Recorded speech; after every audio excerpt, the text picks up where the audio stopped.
الحمدللہ وحدہ والصلاۃ والسلام علی من لا نبی بعدہ اما بعد فاعوذ باللہ من الشیطان الرجیم بسم اللہ الرحمن الرحیم۔ السلام علیکم ناظرین، صبح کی پرنور ساعتوں میں سعادت کی گھڑیوں میں پبلک نیوز ٹی وی چینل پر پروگرام صدائے قرآن لے کر ڈاکٹر محمد طاہر مصطفیٰ آپ کی خدمت میں حاضر۔ ناظرین کرام، آج کے پروگرام میں جو ہمارا سبق ہے وہ قرآن کریم کا چھٹا پارہ ہے، سورہ المائدہ ہے، اور آیت نمبر 55 سے لے کر 61 تک کے مضامین ہماری گفتگو کا موضوع ہوں گے۔ تو آئیے ناظرین کرام، سب سے پہلے آج کے سبق کی ہم تلاوت سماعت کرتے ہیں امام حرمین شریفین قاری عبدالرحمن السدیس کی آواز میں۔ بسم اللہ الرحمن الرحیم۔ اے لوگو، تمہارے رفیق تو بس اللہ، اس کا رسول اور وہ اہل ایمان ہیں جو نماز قائم کرتے ہیں، زکوٰۃ دیتے ہیں اور اللہ کے آگے جھکنے والے ہیں۔ اب جو اللہ، اس کے رسول اور اہل ایمان کو اپنا رفیق بنا لے، اسے معلوم ہونا چاہیے کہ اللہ کی جماعت ہی غالب رہنے والی ہے۔ اے لوگو جو ایمان لائے ہو، تم سے پہلے اہل کتاب میں سے جن لوگوں نے تمہارے دین کو مذاق اور تفریح کا سامان بنا لیا تھا، انہیں اور دوسرے کافروں کو اپنا دوست اور رفیق نہ بناؤ۔ اگر تم مومن ہو تو بس اللہ سے ڈرو اور اسی پر بھروسہ رکھو۔ جب تم نماز کے لیے صدا لگاتے ہو یعنی اذان دیتے ہو تو وہ اس کا مذاق اڑاتے ہیں اور اس سے کھیلتے ہیں۔ اس کی وجہ یہ ہے کہ وہ عقل نہیں رکھتے۔ اے ہمارے حبیب، ان سے فرمائیں تم جس بات پر ہم سے جھگڑتے ہو وہ اس کے سوا کیا ہے کہ ہم اللہ پر اور دین کی اس تعلیم پر ایمان لائے جو ہماری طرف نازل ہوئی ہے اور ہم سے پہلے بھی نازل ہوئی تھی۔ یاد رکھو تم میں سے اکثر لوگ فاسق ہیں۔ اب بتاؤ، کیا میں ان لوگوں کی نشاندہی کروں جن کا انجام اللہ کے ہاں فاسقوں کے انجام سے بھی بدتر ہے؟ وہ جن پر اللہ نے لعنت کی ہے، جن پر اس کا غضب نازل ہوا ہے، جن میں سے کوئی بندر بنا دیے گئے اور کوئی سور بنا دیے گئے، جنہوں نے طاغوت کی غلامی کی، ان کا انجام اس سے بھی زیادہ برا ہے۔ وہ سواء السبیل سے بہت زیادہ بھٹک گئے۔ اے ہمارے حبیب، جب آپ لوگوں کے پاس آتے ہیں تو یہ کہتے ہیں ہم ایمان لے آئے، حالانکہ یہ تو کفر کے ساتھ ہی آئے اور کفر کے ساتھ ہی واپس لوٹے، اور اللہ خوب جانتا ہے جو کچھ یہ دلوں میں چھپائے ہوئے ہیں۔ ناظرین کرام، یہ ہمارا پوری ترتیب اور تسلسل کے ساتھ آج کا سبق ہے پروگرام صدائے قرآن میں، اور تناظر وہی ہے ناظرین کرام جو کل کے پروگرام میں تھا کہ اللہ رب العزت نے جب وہ منظر دیکھا کہ نبی کریم صلی اللہ علیہ وسلم کو جب اپنے پاس بلا لیا، مقام علیین پہ بلا لیا اور آپ دنیا سے پردہ فرما کر تشریف لے گئے، تو کچھ لوگ جو مرتد ہو گئے تھے، جو دین کے متوالوں کے ساتھ جنہوں نے ٹکرانے کی ٹھان لی تھی، اللہ رب العزت نے ناظرین کرام یہاں بڑے مربیانہ انداز میں ارشاد فرمایا ہے کہ اے ہمارے حبیب، آپ اپنی امت کے ان لوگوں کو یہ نصیحت کر دیں، یہ تلقین کر دیں، یہ نصیحت فرما دیں، یہ ہدایت فرما دیں کہ وہ ایسے لوگوں کو اپنا دوست نہ بنائیں۔ ان کے دوست، ان کو فخر ہونا چاہیے، ان کو اعزاز سمجھنا چاہیے کہ اہل ایمان کے دوست تو اللہ ہیں، اس کے حبیب ہیں، یعنی کہ اس کا رسول ہیں، اور پھر وہ اہل ایمان ان کے دوست ہونے چاہیے جو نماز قائم کرتے ہیں، زکوٰۃ دیتے ہیں اور اللہ کے سامنے رکوع کرتے ہیں، یعنی کہ عاجزی کے ساتھ جھکنے والے ہیں۔ یہ کرائیٹیریا دے دیا ناظرین کرام ہمیں کہ کن سے دوستی رکھی جا سکتی ہے، بجائے اس کے کہ وہ لوگ جو نماز کا انکار کریں، زکوٰۃ کا انکار کریں، جیسے کہ بالکل اس وقت لوگوں نے کر دیا تھا جب نبی کریم صلی اللہ علیہ وسلم کے بعد حضرت ابوبکر صدیق رضی اللہ تعالی عنہ نے ٹیک اوور کیا تھا، جب ان لوگوں نے زکوٰۃ کا انکار کر دیا تھا تو اللہ رب العزت نے مومنین کے لیے ان لوگوں کو دوستی کے دائرے سے ہی باہر نکال دیا کہ وہ آپ کے دوست نہیں ہیں جو زکوٰۃ اور نماز سے انکار کرتے ہیں یا تکبر کرتے ہیں، جھکنے والے نہیں ہیں۔ تمہارے دوست وہ ہونے چاہیے جو اللہ کے سامنے عاجزی کرنے والے ہیں اور پھر یہی صفت تمہارے اندر پیدا ہونی چاہیے۔ تو ناظرین کرام، اللہ رب العزت نے خود اپنے آپ کو اہل ایمان کا دوست کہا ہے، رفیق کہا ہے، ولی کہا ہے، سرپرست کہا ہے، پھر اپنے رسول کو کہا ہے، تو اب اہل ایمان کو اور چاہیے کیا؟ اتنا تو احسان اللہ رب العزت نے فرما دیا۔ اس کے علاوہ ناظرین کرام، یہاں آج کے سبق میں یہ بھی ارشاد فرمایا اللہ رب العزت نے کہ اے ہمارے حبیب، ہم دیکھتے ہیں کہ انہی منافقین میں سے کچھ لوگ ایسے ہیں کہ جب آپ نماز کے لیے پکارتے ہیں، صدا دیتے ہیں، یعنی کہ اذان دیتے ہیں، تو یہ اس کا مذاق اڑاتے ہیں، اس کو کھیل کود میں بدل دیتے ہیں۔ تو ناظرین کرام، یہ بھی آج کے پروگرام میں ہم جانیں گے کہ کیا انداز تھا ان کا نماز کی لیے اذان جب دی جاتی تھی اس کی اہانت کرنے کا، اور پھر ناظرین کرام یہ بھی ہم جانیں گے کہ باقاعدہ اذان کی ابتدا کب ہوئی تھی، اس کی تاریخ کیا ہے۔ اور اس کے علاوہ ناظرین کرام، آج کے سبق سے ہم یہ بھی جانیں گے کہ جن لوگوں کے بارے میں اللہ رب العزت نے یہ ارشاد فرمایا ہے کہ جنہوں نے اس قدر نافرمانی ہماری کی، ہم نے ایک وقت آیا کہ ان کی شکلیں بدل کے رکھ دی، ان کو بندر بنا دیا، ہم نے ان کو سور بنا دیا۔ ناظرین کرام، یہ ہم جاننے کی کوشش کریں گے کہ تاریخ میں وہ کون سا عہد ہے جب لوگوں کی شکلیں بدلی گئیں، اور کیا آج جو سور اور بندر ہم دیکھتے ہیں، جن کا مشاہدہ کرتے ہیں، کیا یہ وہی نسل ہے جو اللہ رب العزت نے انسانوں کو بدل کر بنائی تھی، یا یہ کوئی اور نسل ہے اور وہ نسل ختم ہو گئی ہے؟ وہ عذاب کے آثار کیا آج بھی باقی ہیں ہماری عبرت کے لیے؟ ناظرین کرام، ان سب باتوں پہ آج ہم غور کریں گے پروگرام صدائے قرآن میں، اور صدا دینے کے لیے تشریف رکھتے ہیں میری دائیں جانب ناظرین کرام جناب ڈاکٹر مفتی امداد محمود فرید، ماشاءاللہ خوبصورت انداز گفتگو کرنے کا، دلیل کے ساتھ ماخذ سے استنباط کر کے آپ گفتگو فرماتے ہیں، اور پروگرام صدائے قرآن کی آپ مستقل زینت ہیں۔ السلام علیکم۔ وعلیکم السلام ورحمۃ اللہ وبرکاتہ۔ کیسے مزاج؟ الحمدللہ نحمدہ۔ اور ناظرین کرام، میری بائیں جانب تشریف رکھتے ہیں جن کو میں عرض کیا کرتا ہوں سراپائے رحمت ہیں، اپنے وجود میں بھی، اپنی صفات میں بھی، اپنی گفتگو میں بھی، اپنے انداز میں بھی، اپنے لہجے میں بھی۔ کیا دھیما انداز ہے گفتگو کرنے کا۔ جناب ڈاکٹر مفتی رحمت الدین، السلام علیکم۔ وعلیکم السلام ورحمۃ اللہ۔ کیسے مزاج؟ الحمدللہ خیریت سے؟ الحمدللہ۔ وہ سب مقدمہ میں نے سامنے رکھا آپ کے آج کے سبق کا۔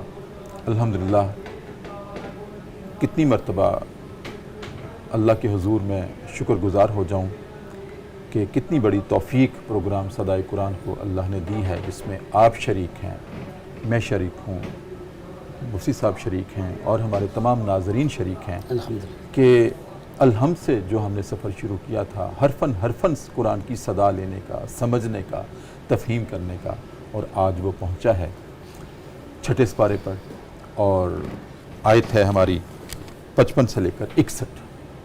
اس میں سب سے پہلے اللہ رب العزت نے ہمیں تلقین کی ہے کہ ہمارے حبیب آپ اپنی امت کو تلقین کیجئے کہ ان کو اپنا دوست بنائیں۔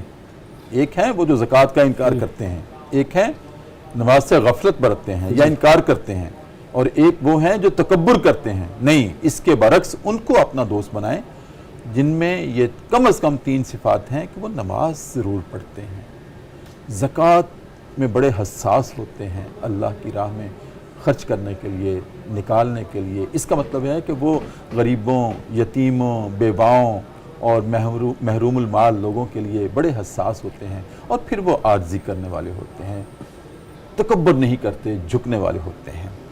تو یہ فرمائیں کہ اور بھی تو بہت ساری صفات حمیدہ ہیں انسانوں میں، تقوی ہوتا ہے، شکر ہوتا ہے، عبدیت ہوتی ہے، لیکن اللہ رب العزت نے صرف ان 3 صفات کا بطور خاص تذکرہ کیا ہے کہ جن لوگوں میں یہ چیزیں پائی جائیں ان کو اپنا رفیق بنا لو۔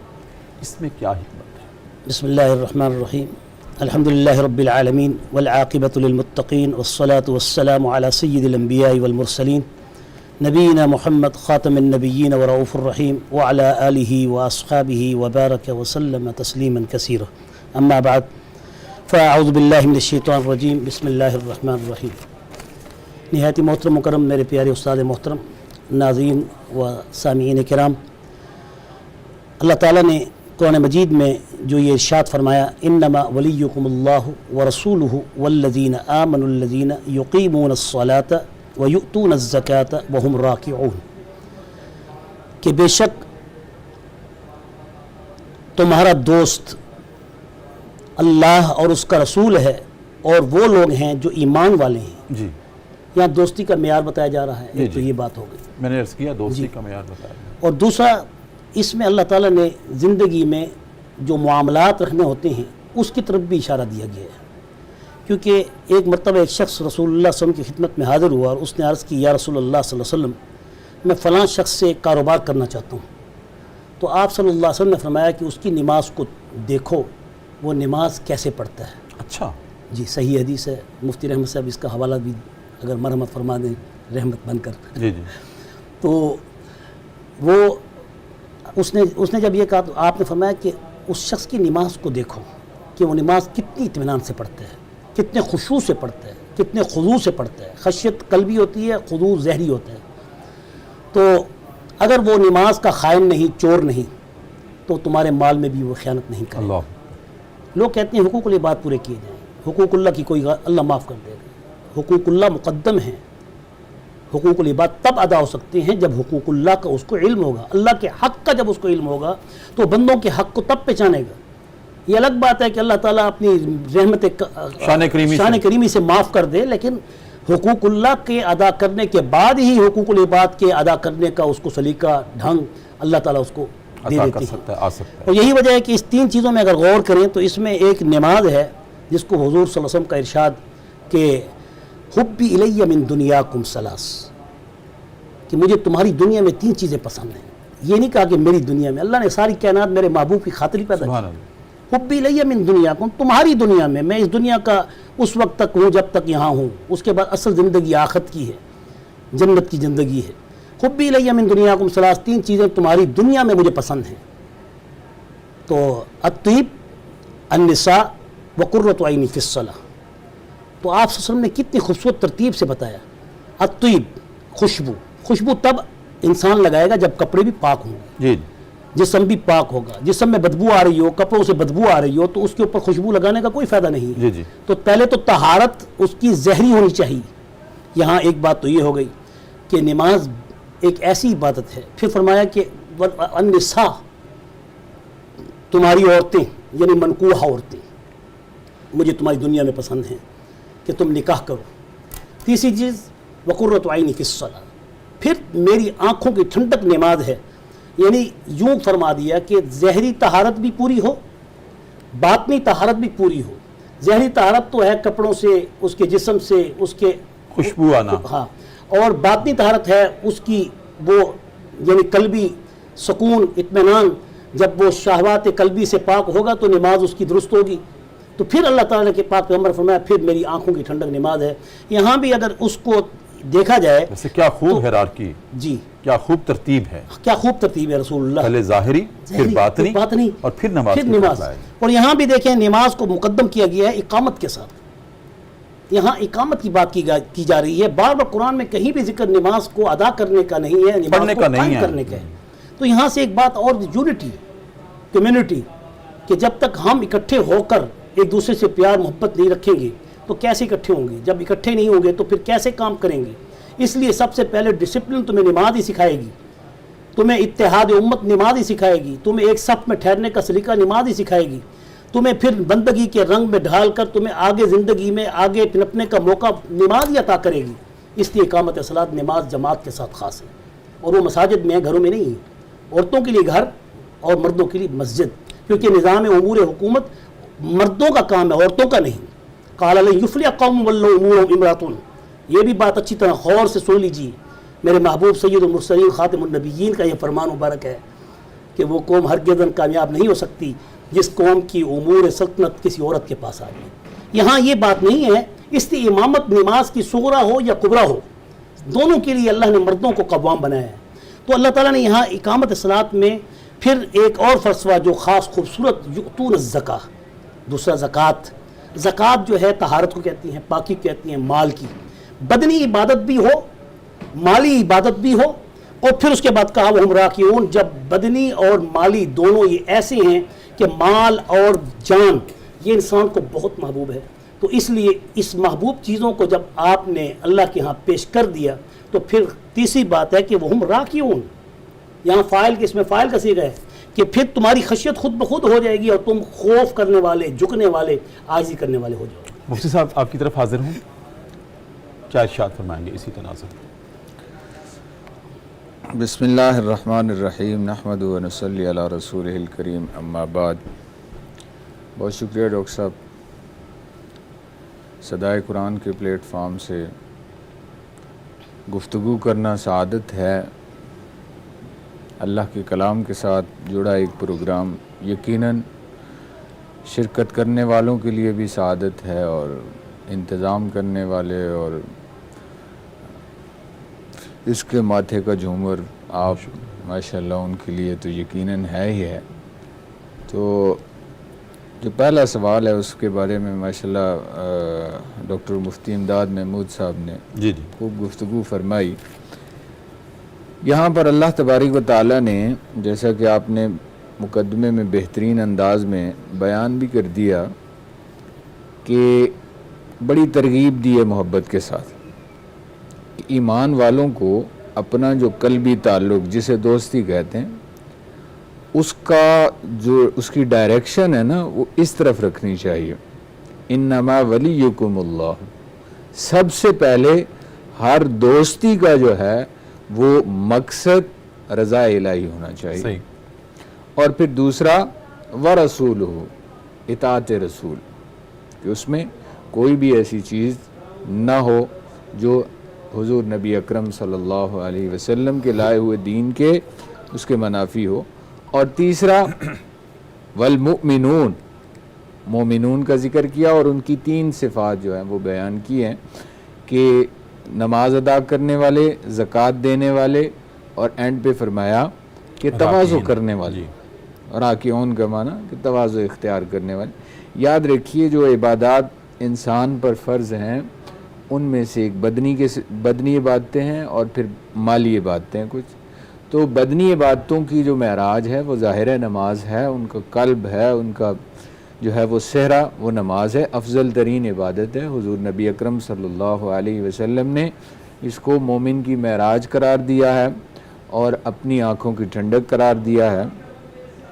اور دوسری جو چیز ہے مالی عبادات میں جو افضل ترین عبادت ہے وہ زکوٰۃ کی ادائیگی ہے، چونکہ اللہ کی طرف سے فرض ایک حکم ہے تو افضل ترین عبادت۔ اب جو تیسری صفت ہے یہ ہمیں کسی طرف اشارہ کر رہی ہے کہ تواضع کرنے والے لوگ، اس میں یہ ہے کہ انسان بعض اوقات ایسے ہوتا ہے کہ وہ عبادات کرنے کے بعد وہ اپنی عبادتوں پہ اس کے اندر فخر پیدا ہو جاتا ہے، ناز پیدا ہو جاتا ہے، اترانا شروع ہو جاتا ہے، تکبر کی کوئی صورت پیدا ہو جاتی ہے۔ تو اللہ تبارک و تعالیٰ نے یہاں اس طرف بھی توجہ دلائی ہے کہ اس پہ اترانا نہیں ہے، اس پہ ناز نہیں ہے، یہ سب اللہ ہی کی توفیق سے ہے، اس میں انسان کا کوئی کمال نہیں ہے۔ تو انسان کو یہ بات ذہن میں رکھنی چاہیے کہ نیکی کی توفیق امداد صاحب نے ماشاءاللہ ایک اور اسلوب سے اس کی شرح کی، آپ نے ایک اور اسلوب سے کی، کیا بات ہے ماشاءاللہ۔ تو تواضع جو ہے وہ ان کا پھر آگے لب لباب اور خلاصہ، اور جس پہ خاص طور پہ ہمیں فوکس ہونا چاہیے کہ نیکی کا جو تکبر ہے یا ناز جسے کہہ لیں یہ تمام سے زیادہ ہے، مال کے سے، طاقت کے سے۔ نیکی کا جو تکبر ہے یہ انسان کو ڈبو دیتا ہے، یہ انسان کو جو ہے وہ تباہ کر دیتا ہے۔ تو اس لیے تواضع انسان کے اندر بہت زیادہ ہونی چاہیے۔ حضور نبی اکرم صلی اللہ علیہ وسلم نے فرمایا من تواضع للہ رفعہ اللہ، سبحان اللہ۔ جو اللہ کے لیے تواضع اختیار کرتا ہے، جھک جاتا ہے، انکساری کو اپنا لیتا ہے، اللہ پھر اسے بلند کر دیتا ہے۔ ماشاءاللہ، بہت خوبصورت۔ ناظرین کرام، بہت ہی خوبصورت انداز میں جناب ڈاکٹر مفتی امداد محمود فرید نے شرح فرمائی، اور پھر جناب ڈاکٹر مفتی رحمت الدین نے اپنا انداز تھا، اور یہ صدائے قرآن کی کوس قضا ہے، مختلف رنگ ہیں۔ ناظرین کرام، وقفہ ہے اور وقفے میں چلتے ہیں دربار رسالت میں، اور اپنے نبی کریم صلی اللہ علیہ وسلم کی ذات اقدس پر والہانہ انداز میں درود کریم کا نذرانہ پیش کرتے ہیں اور واپس آتے ہیں۔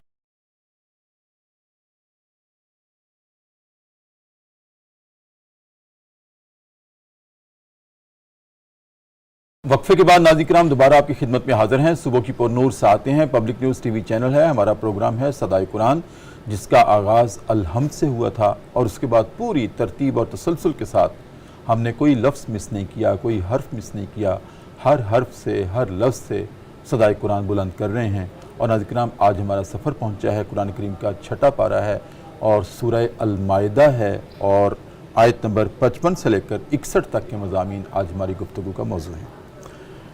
ڈاکٹر مفتی امداد صاحب، آج کے سبق میں آگے ہے، یقیناً یہ انہی منافقین کے بارے میں ہے کہ جب آپ صدائے نماز لگاتے ہیں، جیسے ہم صدائے قرآن لگا رہے ہیں، اس عہد میں جب صدائے صلاۃ لگائی جاتی تھی تو قرآن کریم اللہ رب العزت خود گواہی دیتے ہیں کہ یہ لوگ اس کا مذاق اڑاتے ہیں، اس کو کھیل کود میں تبدیل کرتے ہیں۔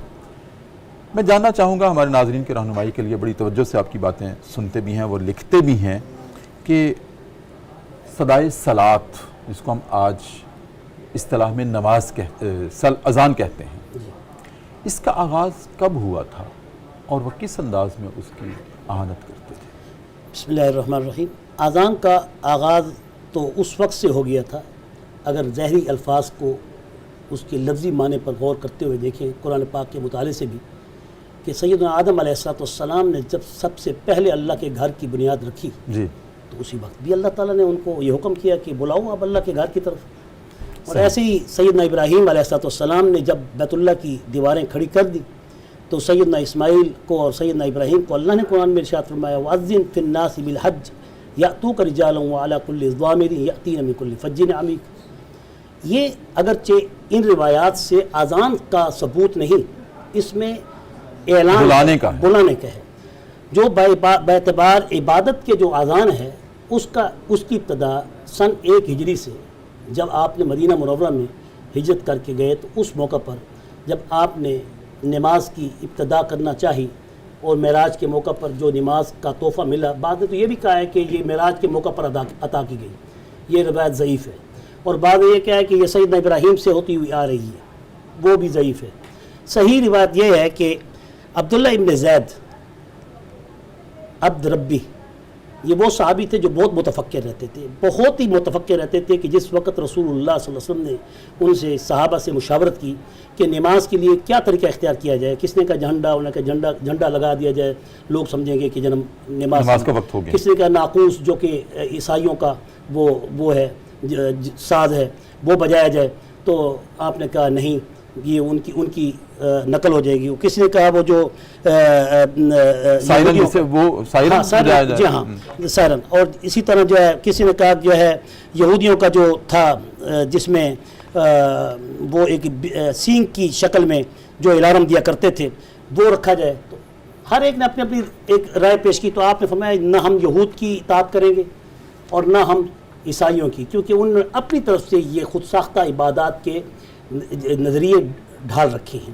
تو عبداللہ ابن زید عبد ربی یہ وہ صحابی ہیں کہ جنہوں نے متفکر رہتے تھے، تو انہوں نے خواب دیکھا جو نیم بیداری کی حالت میں تھا، یعنی کہ نوم اور یقظے کے درمیان، یعنی آدھی نیند تھی آدھی جناب بیداری تھی، اس حالت میں انہوں نے خواب دیکھا کہ ایک شخص آتا ہے اور کہتا ہے، اس کے ہاتھ میں ایک ناقوس ہوتا ہے جو عیسائیوں کا الارم ہے، ٹھیک ہے، تو اس سے وہ جب دیکھتے ہیں کہ اس کے ہاتھ میں ناقوس ہے تو وہ حضرت عبداللہ ابن زید جو عبد ربی ہیں وہ کہتے ہیں کہ میں نے کہا اللہ کے بندے کیا تم یہ ناقوس فروخت کرو گے؟ تو اس نے کہا ہاں میں کرتا تو ہوں، فروخت کروں گا، لیکن تم کس لیے اس کو خریدو گے؟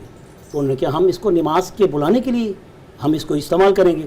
میں نے کہا کہ میں تمہیں اس سے بڑھ کر کوئی اعلیٰ اور بہتر حالت نہ بتا دوں کہ جو اس سے زیادہ بہتر ہو؟ تو عبداللہ ابن زید عبد ربی کہتے ہیں کہ اس فرشتہ نما انسان جو انسانی شکل میں جو مجھ سے کلام کر رہا تھا، تو اس نے مجھے پوری کی پوری اذان سکھا دی، حتیٰ کہ اقامت بھی سکھائی، اللہ اکبر اللہ اکبر اللہ اکبر اللہ اکبر، اشہد ان لا الہ الا اللہ، اشہد ان لا الہ الا اللہ، اشہد ان محمد رسول اللہ، اشہد ان محمد رسول اللہ، حی علی الصلاۃ حی علی الصلاۃ حی علی الفلاح حی علی الفلاح، اللہ اکبر لا الہ الا اللہ، اور اقامت میں قد قامت الصلاۃ کا اضافہ کر دیا۔ صحیح. تو یہ خواب اس طرح کا عبداللہ بن زید الربی نے دیکھا. اس سے پہلے حضرت عمر فاروق اس خواب کو دیکھ چکے تھے. اور رسول اللہ نے پھر کہا بھی صحیح حضرت عمر سے کہ آپ نے کیوں نہیں بتایا؟ تو انہوں نے کہا میں نے اس میں سوچ کی وجہ سے میں نے اس میں تساہل کی، لیکن مجھ سے بعدی عبداللہ بن زید الربی لے گئے. تو جب یہ اذان آپ صلی اللہ علیہ وسلم نے انٹروڈیوس کرا دی تو یہ اس موقع سے جب شروع ہوئی، تو اس کے بعد ان ظالموں کی، یہودیوں کی اور مشرکین کی یہ روش تھی کہ یہ دونوں مل کے پھر اس اذان کا مذاق اڑاتے تھے، برداشت نہیں کر سکتے تھے. حتیٰ کہ ایک عیسائی ایسا شخص تھا کہ وہ اذان کے وقت یہ لفظ کہتا تھا کہ نعوذ باللہ من ذالک، یہ جو اذان دینے والا جس کے بارے میں اشہد ان محمد رسول اللہ کے الفاظ جب وہ سنتا تھا وہ بد دعا دیتا تھا، کہتا تھا نعوذ باللہ کفر نباشت اعاذنا اللہ منا ومنکم. وہ یہ لفظ کہتا تھا اللہ اس کو جلا کے رکھ دے، نعوذ باللہ. حضرت محمد مصطفیٰ صلی اللہ علیہ وسلم کو وہ اس طرح کی بد دعا دیتا تھا. تو اللہ کا کرنا ایسا ہوا کہ کچھ دن ایسے حسن اتفاق دیکھیں. اس کے لیے تو عذاب ہے اور ہمارے لیے حسن اتفاق ہے، عبرت ہے. اس کے لیے عبرت ہے کہ وہ اس کی باندھی تھی، وہ ایک آگ اٹھا کے گھر لے کے آئی اور وہ اس کی چگاری نیچے گری، اس سے وہ آگ لگتی گئی حتیٰ کہ سارا گھر جل گیا اور وہ بھی اس کے اندر جل کے راکھ ہو گیا. یہ تو ہے اس شاطم رسول کی صدا. اور اسی طرح یہ واقعہ جو اس میں قرآن کے اندر یہ بتایا جا رہا ہے کہ وَإِذَا نَادَيْتُمْ إِلَى الصَّلَاةِ اتَّخَذُوهَا هُزُوًا وَلَعِبًا، کہ یہ تو ان کی شروع سے روش آ رہی تھی. بعد نے کہا ہے کہ ان کی اصل میں نماز ہی ایسی تھی، بیت اللہ کے اندر یہ سیٹیاں بجاتے تھے، جیسے قرآن نے کہا ہے کہ وَمَا كَانَ صَلَاتُهُمْ عِندَ الْبَيْتِ إِلَّا مُقَامٌ وَتَصْدِيَةٌ. لیکن بعض نے جو راجے قول ہے وہ یہ تھا کہ یہ تالیاں اور سیٹیاں اس لیے بجاتے تھے کہ تاکہ حضور نبی کریم صلی اللہ علیہ وسلم کی آواز ہمارے کانوں تک نہ پہنچ سکے. یہی وجہ تھی کہ جس وقت وہ حاضر ہوتے تھے آپ صلی اللہ علیہ وسلم کو اللہ تعالیٰ نے حکم کر دیا کہ آپ اپنی نماز کو خفی کر دیں، سر کر دیں، یعنی آپ تلاوت زور سے نہ کریں. جس وقت یہ بدبخت گھروں میں سو جاتے تھے، چلے جاتے تھے، دفع ہو جاتے تھے، صبح کے وقت نہیں ہوتے تھے، تو پھر 3 نمازوں میں یعنی مغرب اور عشاء اور فجر کی نماز کے اندر جہرن نماز پڑھنے کا حکم دیا گیا، باقی نمازوں میں سری نمازوں کا حکم دیا گیا. ٹھیک. ڈاکٹر صاحب، مفتی صاحب نے بڑے خوبصورت انداز میں ابتدا بتائی اذان کی کہ بنیادی طور پر تو جب اللہ رب العزت نے اپنے پہلے نبی پر اپنی شریعت بھیجی تو اذان اور بلاوا تو اسی وقت شروع ہو گیا تھا لوگوں کے لیے، اور باقاعدہ یہ جو موجودہ شکل ہے اذان کی یہ پھر مدنی دور میں شروع ہوئی، مفتی صاحب نے بتایا. تو کیا نبی کریم صلی اللہ علیہ وسلم نے جو مکی زندگی میں 13 برس گزارے، اس مکی زندگی میں اذان کی ضرورت پیش نہیں آئی؟ اگر نہیں آئی تو کیوں نہیں پیش آئی؟ بسم اللہ الرحمن الرحیم.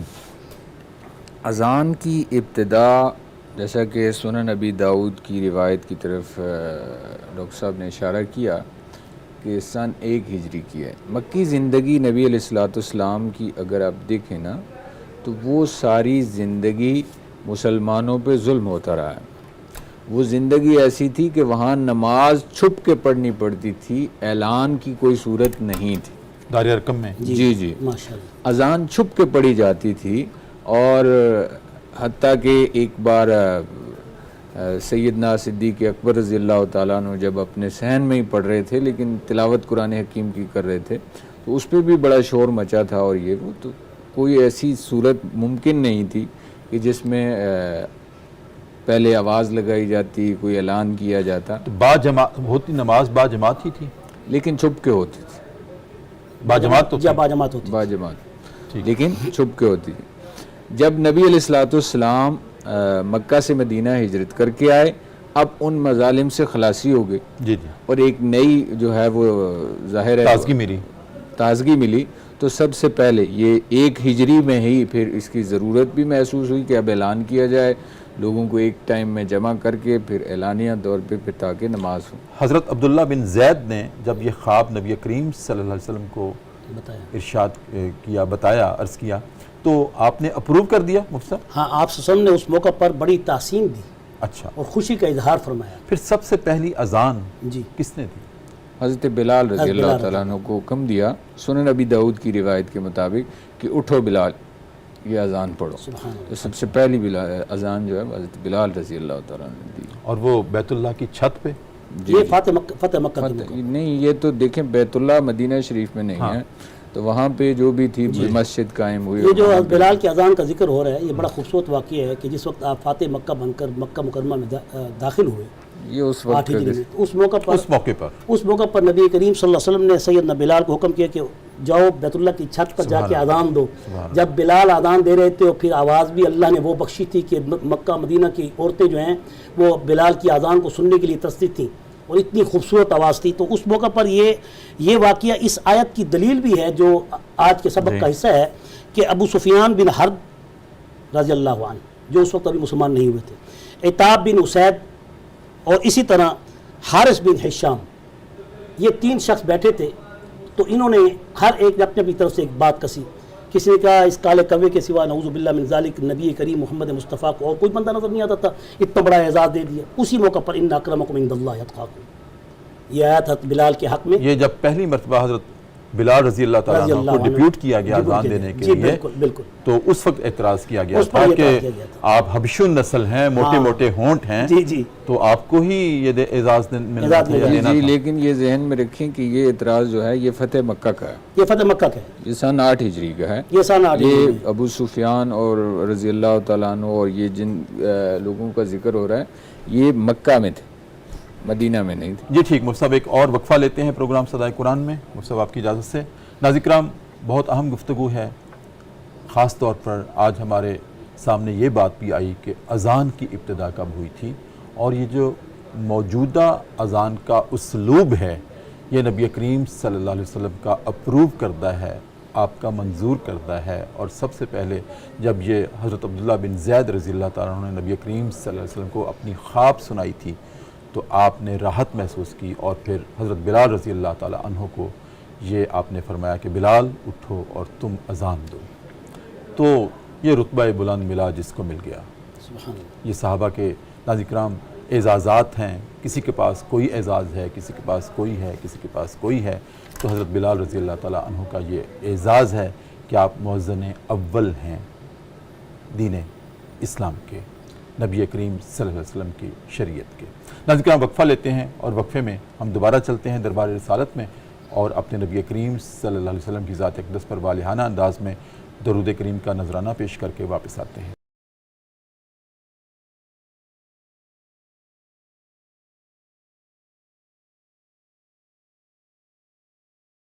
وقفے کے بعد ناظرین کرام دوبارہ آپ کی خدمت میں حاضر ہیں. صبح کی پر نور سے آتے ہیں، پبلک نیوز ٹی وی چینل ہے، ہمارا پروگرام ہے صدائے قرآن جو کہ الحمدللہ رب العالمین آج پہنچا ہے.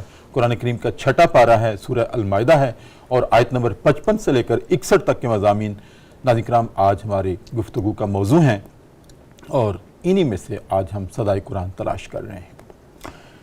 مجھ صاحب جیسے میں نے عرض کیا کہ آج کے سبق میں یہ بھی ایک بہت بڑی وعید کے طور پر اللہ رب العزت نے نشاندہی کی ہے کہ جن لوگوں نے ہماری حکم عدولی کی اور اس نافرمانی پر، اس حکم عدولی پر وہ ہٹ دھرم ہو گئے، بضد ہو گئے، پھر ہمارے غضب کو جوش آیا اور ہم نے ان کی شکلیں بگاڑ کے رکھ دی عذاب کے طور پر.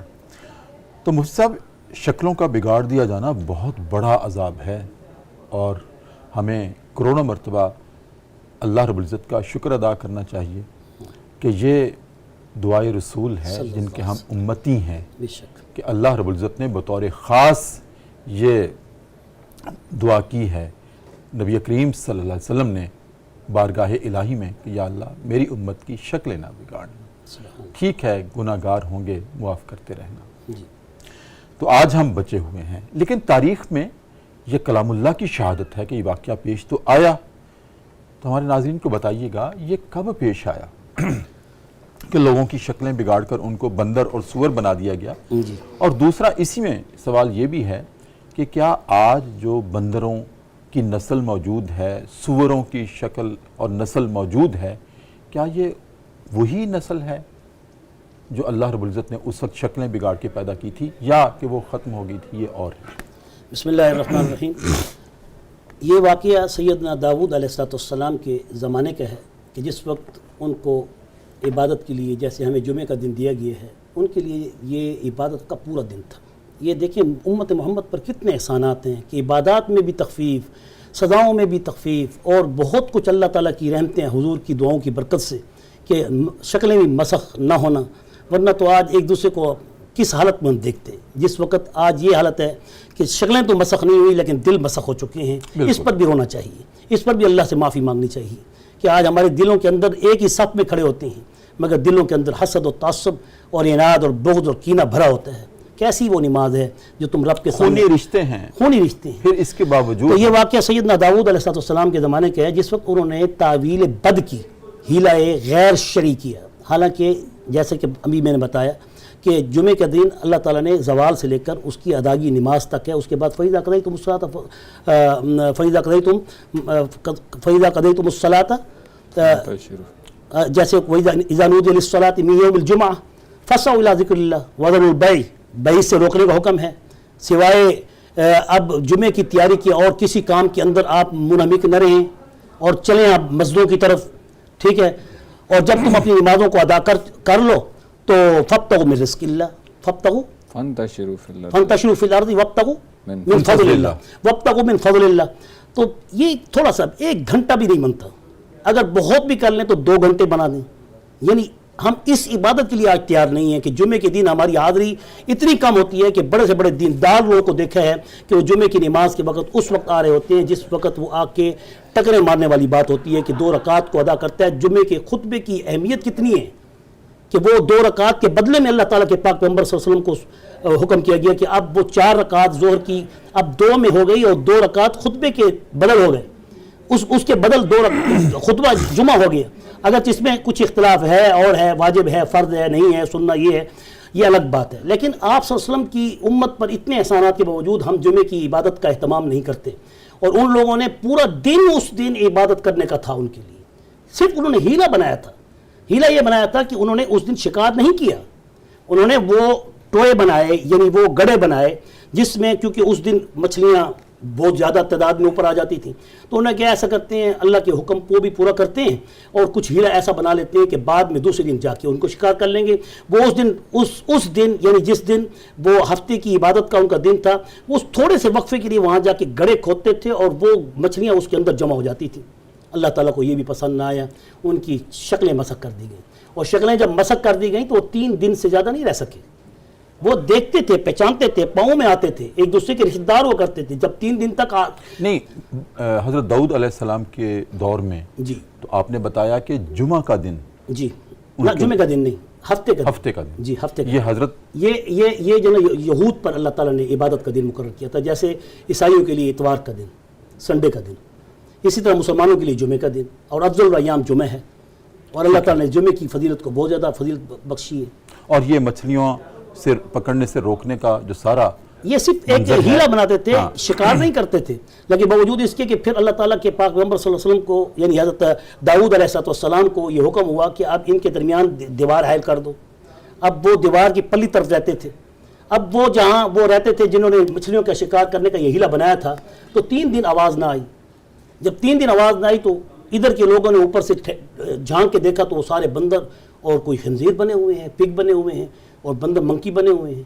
تو اس حال میں پھر وہ پاؤں میں آ کے گرتے تھے اور شرمندہ بھی ہوتے تھے، آنسو بھی بہاتے تھے. یہ نہیں کہ عبادت اللہ تعالیٰ، ٹھیک ہے سزا ان کو دنیا میں ملی ہے، لیکن اس عتاب کا وہ شکار دنیا میں ہو گئے نا. اب اس کے بعد اللہ تعالیٰ نے روح تو ابھی ان کی جسم میں موجود تھی نا، شکلیں مسخ ہو گئی تھی نا، باقی تو جسم ان کے انسانوں کی طرح تھے. اچھا، تو پھر اس حال میں وہ پاؤں پہ گرتے تھے اور آ کے ملامت اپنے آپ کو ملامت بھی کرتے تھے، روتے بھی تھے. 3 دن کے بعد زندہ نہیں رہے. نسل کیسے چل سکتی ہے ان کی؟ اور یہ آج کے بندر و خنزیر کیسے ان کی نسل سے ہو سکتے ہیں؟ بندر و خنزیر پہلے تھے تو ان کو قردۃ والخنازیر کی مثال دی گئی. اگر قردہ اور خنازیر نہ ہوتے تو پھر ان کو بندر اور خنزیر کی مثال بنا کر کیوں پیش کیا گیا؟ اس کا مطلب ہے وہ جانور پہلے سے موجود تھے. اچھا، اور یہ اس کے بعد ان کی نسل وغیرہ نہیں چلی آگے، یہ 3 دن کے بعد فوت ہو گئے. اور یہ جو موجودہ بندر اور سور ہیں یہ اپنی اس پرانی جو ایک نسل آ رہی ہے حیوانوں کی، اسی کے اندر سے. جی ٹھیک ہے ڈاکٹر صاحب، پروگرام کے آخری لمحات ہیں، ہماری مزید آپ رہنمائی فرما دیں کہ اللہ رب العزت نے یہاں ارشاد فرمایا ہے کہ جن لوگوں کی شکلیں بگاڑ دی گئیں یہ وہ لوگ تھے جنہوں نے طاغوت کی پیروی کی تھی. طاغوت سے مراد شیطان اور شیطانیت، لیکن یہاں کس پیرائے میں یہ ارشاد ہوا ہے؟ بسم اللہ الرحمن الرحیم. طاغوت سے مراد جیسا کہ آپ نے فرمایا، حضرت عمر رضی اللہ تعالیٰ عنہ کا قول ہے کہ اس سے مراد شیطان ہے، اور حضرت مالک بن انس ان کا قول ہے کہ اللہ کے سوا جن چیزوں کی عبادت کی جاتی ہے وہ ساری کی ساری طاغوت ہیں. طاغوت ہیں. اور مفسرین نے یہ قول بھی اس میں لکھا ہے کہ وہ شخص جو اپنی حد سے تجاوز کر جائے اچھا وہ مراد ہے. اور بعض مفسرین نے تو اس کو مزید آسان کیا کہ جو بندگی کی حد سے تجاوز کر جائے، یعنی اتباع اور بندگی اطاعت اللہ تعالیٰ کے احکامات کی ہے. صحیح. اس کے علاوہ کسی بھی اور چیز کے پیچھے پڑ جانا، چاہے اپنی خواہشات کے پیچھے پڑ جانا، چاہے کسی اور شیطان کی جو ہے وہ مرضیوں کے پیچھے پڑ جانا، یا مال کے حصول میں اس طرح مگن ہو جانا کہ اللہ کے احکامات کو بھول دے، وہ سارے مفسرین کے قول کے مطابق اللہ کی ذات کے علاوہ، اللہ کی ذات کو چھوڑ کے کسی اور چیز میں مشغول ہونا، اس سے مراد طاغوت کی بندگی ہے. ٹھیک ہے. تو یہاں پر جو کہا گیا ہے وہ اسی پیرائے میں کہا گیا ہے کہ جن لوگوں نے جو ہے وہ طاغوت کی پیروی کی، مطلب کسی بھی اور کام میں مشغول ہو گئے، چاہے شیطان کو خوش کرنے میں مشغول ہوئے، مال کے اصول میں مشغول ہوئے، اللہ کی نافرمانی کی جتنے کام ہیں، خواہشات کی تکمیل ہے، کچھ بھی ہے، ان میں جو لوگ مصروف ہوئے وہ ظاہر ہے وہ طاغوت کی ہی پیروی میں مشغول ہوئے ہیں. اور مفسرین نے یہاں پہ مالک بن انس رضی اللہ تعالیٰ عنہ کے قول کو جو ہے نا وہ ترجیح دی ہے کہ اللہ کے سوا کوئی بھی چیز جو ہے وہ مراد ہے طاغوت سے. اچھا. جیسا کہ ہمارے ہاں جو مشہور قول ہے وہ حضرت عمر رضی اللہ تعالیٰ عنہ کا ہے اللہ کے ما سوا سے مراد وہ جو کہ اللہ کے حکم کی عدولی کرنے والے. ہاں ظاہر ہے مراد ما سوا. لوگوں کی طرف سے یہ بھی اعتراض ہو جاتا ہے کہ یا فلاں کی اطاعت میں یا اس کی لیڈرشپ کی شخصیت پرستی میں، اس طرح کی بہت سی، پھر اس کو بھی طاغوت کا شکار تو نہیں کہیں گے نا، کیونکہ وہ تو مسلمان ہیں. اگر کوئی ایسا بندہ جو کہ اللہ اور اس کے احکام کی نافرمانی کرنے والا ہے اور سرکش ہے، لفظی معنی طاغوت کا سرکش ہے، اور سرکشی کرنے والی وہ شیطان سب سے بڑی ذات ہے، اور اس کے بعد اس کے فالورز ہیں جو اس کے پیچھے چلتے ہیں، تو ان کی بھی فالوئنگ کرنے والے وہ بھی طاغوت کی فالوئنگ کریں گے.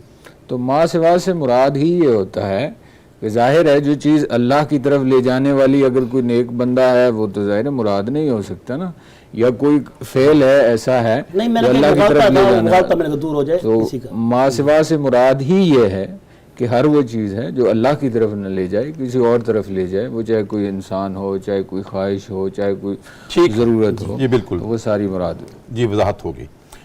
ناظرین کرام، اسی کے ساتھ آج کا پروگرام صدائے قرآن اپنے اختتام کو پہنچتا ہے. اپنے میزبان ڈاکٹر محمد طاہر مصطفیٰ کو اجازت دیجیے. اپنا بہت خیال رکھیے. اللہ حافظ.